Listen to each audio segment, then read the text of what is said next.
Alright, so I'm going to start reading some more chapters tonight. This is my workshop. It's my food pantry, because we have no food space upstairs. I just thought I'd share this with you. These are some of my other books that, if anyone wants to request me to read chapters from any of these books, I would be happy to. And I know you can't see very well some of these ones, but these are some amazing books on the topics that are also spoken of in the Book of the Bee. I have a copy of Enoch and 1, 2, and 3, and some like other texts that are like books, the Book of the Giants and things like that too, that are part of it. If anybody has interest in me reading chapters of that, or the Genesis 6 conspiracy, or Sons of God, which is like who we really are, the Aramaic and Palestinian Targums, which is right there. I can't pull them out right now because the shelf would collapse because it's hanging on like ropes that I made, but it's pretty sturdy. It's just if you move it, it'll like flip over, so I'm not going to pull them out and show you the covers, but they're pretty cool. That's a painting my daughter and I did of the movie Up, and this is my marker case that I just made the other day. Spray painted the other day. And this is a comic book picture of Jesus I'm working on. Just did that today. I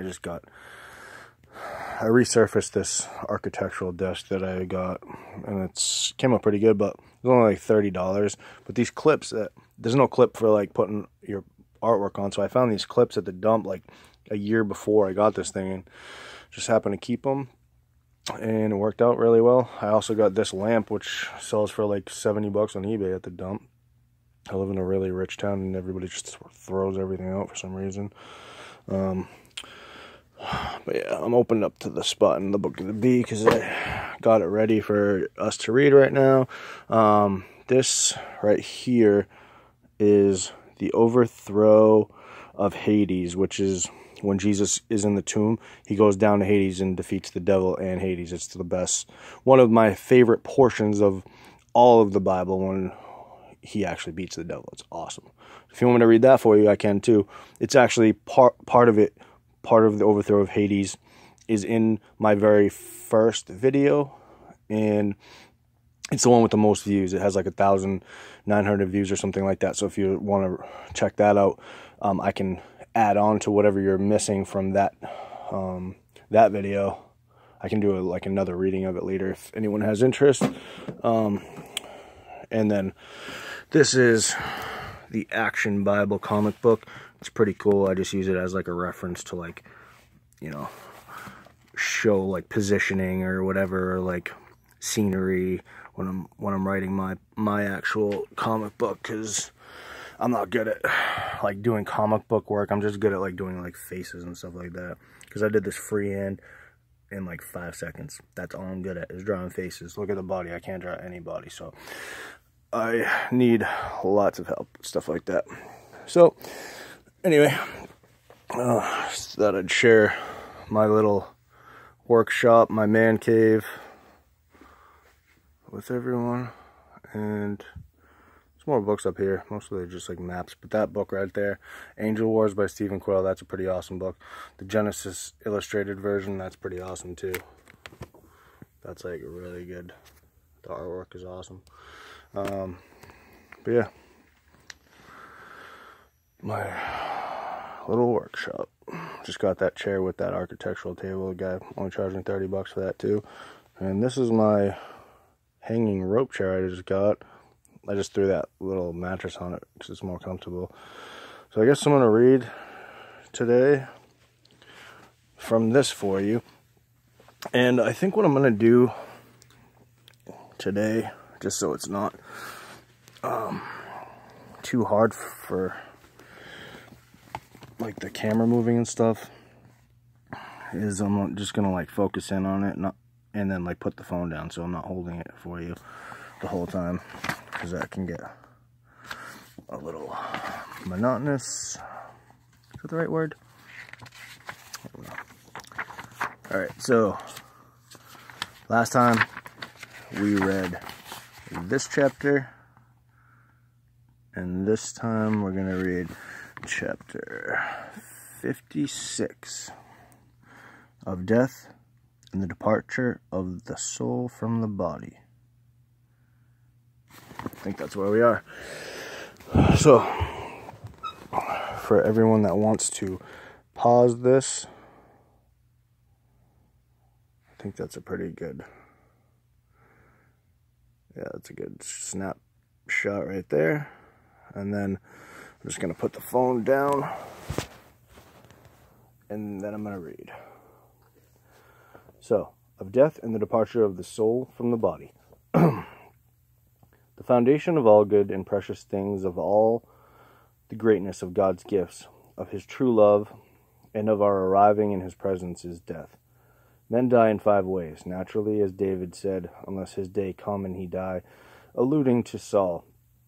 Voluntarily, as when Saul killed himself in the battle with the Philistines by accident, such as a fall from a roof, and other fatal accidents, by violence from devils and men, wild beasts and venomous reptiles, by divine chastisement as the flood in the days of Noah, and the fire which fell upon the Sodomites, and other such like things. But side by side with all these kinds of fatalities runs the providence of God's government, which cannot be comprehended by the creatures, restraining them where it is meet to restrain, and letting them loose where it is fitting to let loose. This government is not comprehended in this world, neither by angels nor by men. But in the world which is to come, all rational beings will know it. When the soul goes forth from the body, as Abba Isaiah says, the angels go with it. Then the hosts of darkness go forth to meet it, seeking to seize it and examine it. If there be anything of theirs in it, then the angels do not fight with them, but those deeds which the soul has wrought protect it and guard it, that they come not near it. If its deeds be victorious, then the angels sing praises before it until it meets God with joy. In that hour the soul forgets every deed of this world. Consequently, no one who does not obtain remission of sins in this world can be free from the penalty of examination in that day. Not that there is torture or pleasure or recompense before the resurrection, but the soul knows everything that it has done, whether of good or evil. As to where the souls abide from the time they leave their bodies until the resurrection, some say that they are taken up to heaven, that is, to the region of spirit where the celestial hosts dwell. Others say that they go to paradise, that is, to the place which is abundantly supplied with the good things of the mystery of the revelations of God, and that the souls of sinners lie in darkness in the abyss of Eden outside paradise. Others say that they are buried with their bodies, that is to say, as the two were buried in God at baptism, so also will they now dwell in him until the day of the resurrection. Others say that they stand at the mouth of the graves and await their Redeemer, that is to say, that they possess the knowledge of the resurrection of their bodies. Others say that they are, as it were, in a slumber because of the shortness of time, for they point out in regard to them that what seems to us a very long time is to them as a momentary nod or a wink in its shortness. And just as he that is sunk in slumber departs from the life of this world, and yet does not arrive at absolute mortality, so also are they in an intermediate knowledge which is higher than that of this world, and yet attain not to that which is after the resurrection. Those who say that they are like an infant which has no knowledge shew that they call even the knowledge of the truth ignorance in comparison with that knowledge of the truth which shall be bestowed upon them after the resurrection.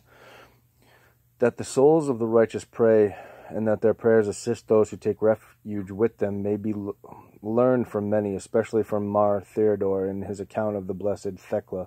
Therefore it is right for those who have a holy man for a friend to rejoice when he goes to our Lord in paradise, because their friend has the power to help them by his prayers.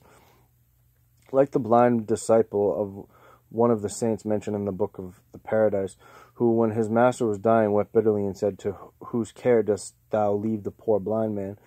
And his master encouraged him and said to him, "I believe in God, that if I find mercy in his sight, at the end of a week thou wilt see." And after some days he did see. The souls of the righteous also hold spiritual conversation with each other according to the divine permission and command, which moves them to this by necessary causes.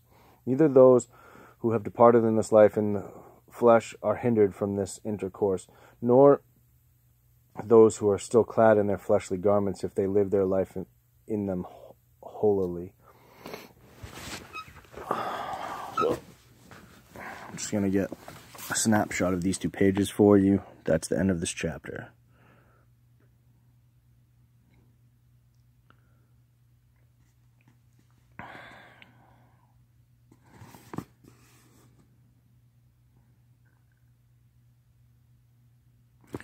All right.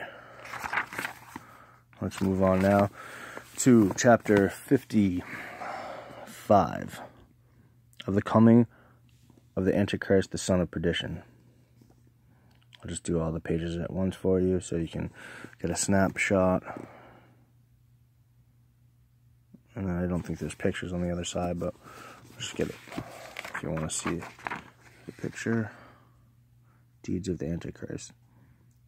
Luca Signorelli, 1501. Alright. I'll just hold the phone like this. Sorry if it moves a lot, but in a week and a half after the destruction of these wretches shall the son of destruction appear. He shall be conceived in Chorazin, born in Bethsaida, and reared in Capernaum. Chorazin shall exult because he was conceived in her, Bethsaida because he was born in her, and Capernaum because he was brought up in her. For this reason our Lord proclaimed, "Woe to these 3 cities" in the gospel. As soon as the son of perdition is revealed, the king of the Greeks will go up and stand upon Golgotha, where our Lord was crucified, and he will set up the royal crown upon the top of the holy cross, upon which our Lord was crucified, and he will stretch out his 2 hands to heaven and will deliver over the kingdom to God the Father. The holy cross will be taken up to heaven, and the royal crown with it, and the king will die immediately. The king who shall deliver over the kingdom to God will be descended from the seed of Cushath, the daughter of Pil, the king of the Ethiopians. For Romulus, the king of the Greeks, took Cushath to wife, and the seed of the Ethiopians was mingled with that of the Greeks. From this seed shall a king rise, who shall deliver the kingdom over to God. As the blessed David had said, Cush will deliver the power to God. When the cross is raised up to heaven, straightway shall every head and every ruler and all powers be brought to naught, and God will withdraw his providential care from the earth. The heavens will be prevented from letting fall rain, and the earth from producing germs and plants. And the earth shall remain like iron through drought, and the heavens like brass. Then will the son of perdition appear, of the seed and of the tribe of Dan, and he will show deluding phantasms and lead astray the world. For the simple will see the lepers cleansed, the blind with their eyes open, the paralytic walking, the devils cast out, the sun when he looks upon it becoming black, the moon when he commands it becoming changed, and the trees putting forth fruit from their branches, and the earth making roots to grow. He will show deluding phantasms of this kind, but he will not be able to raise the dead. He will go into Jerusalem and will sit upon a throne in the temple, saying, I am the Christ. And he will be borne aloft by legions of devils like a king and a lawgiver, naming himself God, and saying, I am the fulfillment of the types of the parables. He will put an end to prayers and offerings, as if at his appearance prayers are to be abolished, and men will not need sacrifices and offerings along with him. He becomes a man incarnate by a married woman of the tribe of Dan. When this son of destruction becomes a man, he will be made a dwelling place for devils, and all satanic workings will be perfected in him. There will be gathered together with him all the devils and all the hosts of the Indians. And before all the Indians and before all men will the mad Jewish nation believe in him, saying, This is the Christ, the expectation of the world. The time of the error of the Antichrist will last 2 years and a half, but others say 3 years and 6 months. And when everyone is standing in despair, then will Elijah come from paradise and convict the deceiver, and turn the heart of the fathers to the children, and the heart of the children to the fathers, and he will encourage and strengthen the hearts of the believers. That's the end of that chapter. Chapter 54. Of Gog and Magog, who are imprisoned in the north. When Alexander was king and had subdued countries and cities and had arrived in the east, he saw on the confines of the east those men who are of the children of Japheth. They were more wicked and unclean than all the other dwellers in the world, filthy people of hideous appearance, who ate mice and creeping things of the earth and snakes and scorpions. They never buried the bodies of the dead, and they ate as dainties and children which women aborted and the afterbirth. People ignorant of God and unacquainted with the power of reason, but who lived in this world without understanding like ravening beasts. When Alexander saw their wickedness, he called God to his aid, gathered together and brought them and their wives and children and made them go in, and he shut them up in the confines of the north. This is the gate of the world on the north, and there is no other entrance or exit from the confines of the world from the east to the north. And Alexander prayed to God with tears, and God heard his prayer and commanded those two lofty mountains which are called the children of the north, and they drew nigh to one another until they remained between them about 12 cubits. Then he built in front of them a strong building, and he made for it a door of brass, and anointed it with and without with oil of thesnactis, so that if they should bring iron implements near it to force it open, they would be unable to move it, and if they wished to melt it with fire, it would quench it. And it feared neither the operations of devils nor of sorcerers, and it was not to be overcome by them. Now there were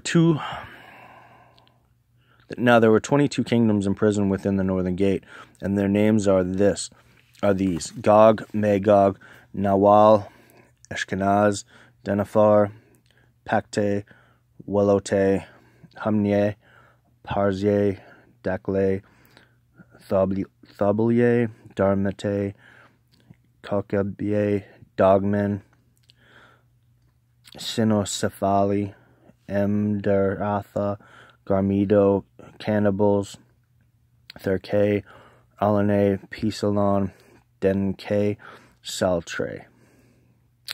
I'll just real quick comment where it says Dogmen. There's actually in the Irish Apocrypha, which is a book by Zen Garcia, it talks about all the different snakes that were ever created, all the creatures that were ever created, like that, like in mystical stories, but like people actually saw it firsthand account. And one of these in this book is there was a Christian man, but he was a dog man, which means that he was a human body, but he had like the head of a dog, and he had like black eyes and sharp teeth.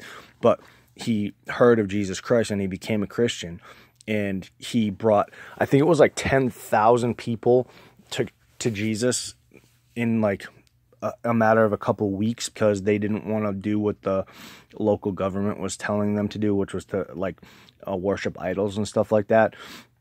I can read that to you later. All the things that I'm telling you about, if you want to read these books or buy these books, you can just Google search it if you want to, but Sacred Word Publishing offers these books. Most of them are like $20-25.